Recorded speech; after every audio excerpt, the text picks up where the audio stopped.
Now let's see the case of arrays in JavaScript.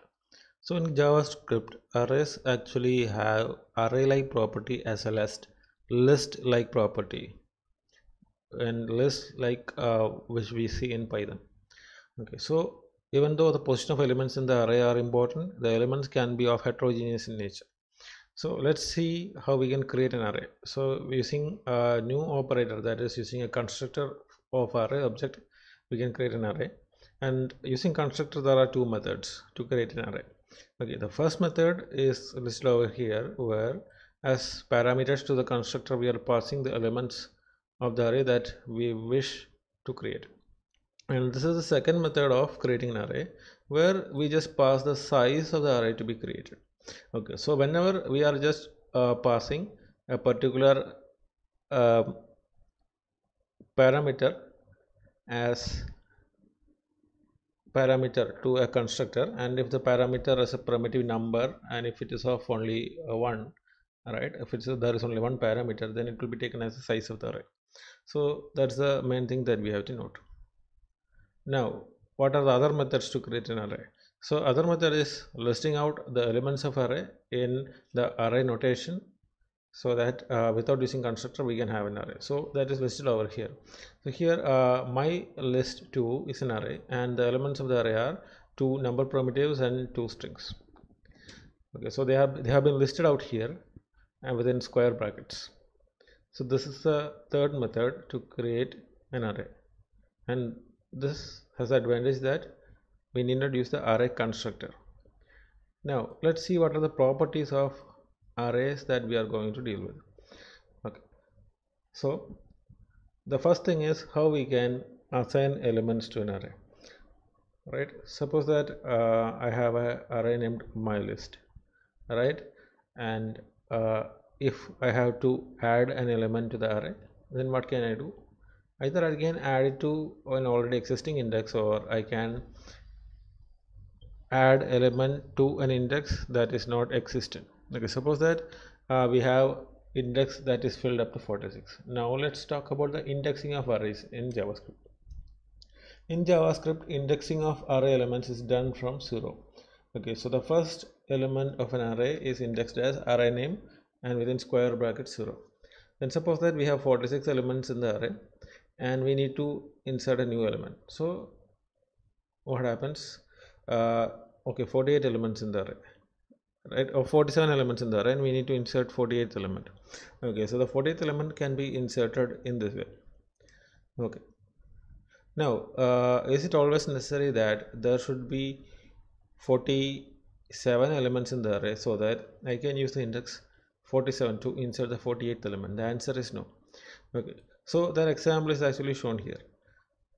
That is described in this paragraph. So let's see what it means over here. Suppose that for the first time I am using this statement.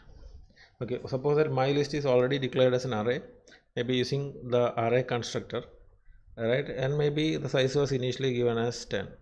Okay, now if I am doing such an assignment, that is my underscore list 47 and a value is given. So a JavaScript is actually very tolerant to such assignments. So what it actually does is, so the initial array size was 10, right? Now the array size will be changed to accommodate this index. So this index is 47. That means the current array size will be dynamically increased to 48. Okay, then what about the space, right? Even though there are 48 possible locations in this array, or 48 addresses that can be maintained by this array, right, only one element is actually used for a value assignment, right? That is the value 2222 is assigned, and that too in the last index position. So what happens to the remaining space? Actually the remaining space won't be wasted. Okay, so in JavaScript, space is allocated to array elements, that is only to those array elements which are actually assigned a value. So actually those spaces are actually allocated from the heap memory. So we have already seen the memory model of JavaScript, and we know already what are the advantages of heap memory, right? So the object creation was also from the heap. Okay, so as it is heap based memory, and as the arrays will hold only pointers to entries in the heap, it is actually very convenient. So the indexing problem is actually not that relevant in JavaScript, because we can use any index right, to our convenience, and we can assign values to that in those indices. And we are least concerned about the memory wastage also, because only places where values are actually stored are allotted space. Now, what is the most important property of an array or list? It's the length of the list or the array, right? So all user created arrays will have a property named length. Okay, and another way to increase the size of an array or to vary the size of an array dynamically is just to adjust the length parameter. So if you consider this the case over here, right, my list 47. So there the length, if you just print out the length value, the length value will be 48, because from 0 to 47 the length is 48, right? Now suppose that I feel that I should increase the length maybe to 1002, right? So I will just give my list dot length, where length happens to be a property of this array, as 1002. So size will be increased to 1002. Okay, so the last index will be changed to 1001. Okay, the last possible index.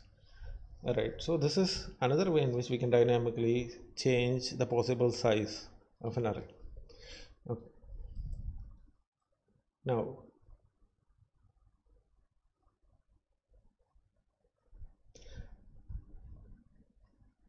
let's see some array methods that make it just similar to a list in Python.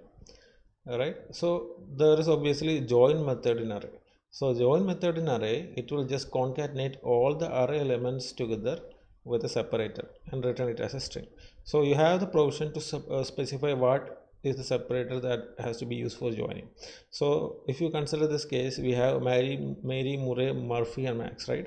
And if we give the separator as a colon, they will be concatenated together as a single string and separating each of them, each of the constituents of a string using a colon. So this is the final string that will be returned when you call join. Note that all the methods that we are going to discuss are instance methods. Okay, they are not static methods of array, they are actually instance methods of array objects. So here the names is the name of the object that we are dealing with, right? So if you call names.join and give a semicolon as the parameter, all the entries of the array will be joined together as a single string separated by colon. Okay, then there is another method known as reverse. Okay, so the reverse method, what it does is it reverses the order of the elements in the array. Okay, so that is a very handy method. Then we have sort method that actually sorts the elements in the array. Okay, actually they are actually converted to string or coerced to string, and they are sorted alphabetically. So the same array that we instantiated over here, right? So that is sorted and displayed over here. Okay, so you can see how the sort works. Okay, now there is a method known as concat. So what can concat do? So if you consider the array named names with the following elements, right? Names.concat, and if you are passing maybe some parameters, right, those will be concatenated to the end of the array. Okay, so that is a method to increase the size of the array with some known elements. Then as we have seen in other programming languages, there is a slice or a substring method to slice some portions of a string, right? So that is also possible in array. We can slice some portions of the array and get it as new array. Suppose that list is an array and these are the array elements, and suppose that we wish to slice from particular index, say 1 to 3. So the slice exactly works just like other programming languages. We actually give index positions to slice. Okay, so from starting from the first index position to the last but one index position, the slicing is done. So here the slice range is from index position 1 to 2. Okay, so if you see here, at index position 1 we have 4, and at index position 2 we have 6. So we will get a new array into list 2, and that array will be having the elements 4 and 6. So that is the value of slice, and so that is the operation or working of slice. Suppose that we give only one argument to slice. So just like in other programming languages, the given argument will be treated as the first starting position to be sliced, and we will get the slice up to the end of the current array. Right. So it is shown here. Suppose we have a list named a list containing element, list or array containing elements bill, will, jill and till, right? If we give slice of 2, that is instance method slice of 2, what will happen? From index position to slicing will be started till the end of the array. So we have 2 0 1 2, that is from jill to till slicing will be done, right? Now can we treat our array just like a list so that we can do some what stack based operations? Yes, obviously we can. In Python we have push and pop method to maybe to insert elements to list so that some array based behavior can be given, right? Similarly we can do over here in case of JavaScript arrays too. Suppose we have a list of names, right, or dear names in an array, dasher, dancer, donor and blitzen. Then suppose that we wish to pop dash what blitzen. So that's the main thing that you have to know. Popping happens from the end of the array and pushing also happens to the end of the array. So suppose we are issuing list.pop, so blitzen will be popped and it will be assigned to the variable dear. Suppose we are pushing blitzen back, right, it will be appended to the end of the array. Now there is okay, so we discussed about push and pop operation happening at the end of the array, right? Then is any chance that push and pop can happen at the beginning? Yes, yes we can, or yes we can simulate such a behavior. So for that we have two separate instance methods, shift and unshift. So if you issue shift, a pop operation happens at the beginning of the array. Okay, so dasher in this case will be popped and it will be assigned to dear.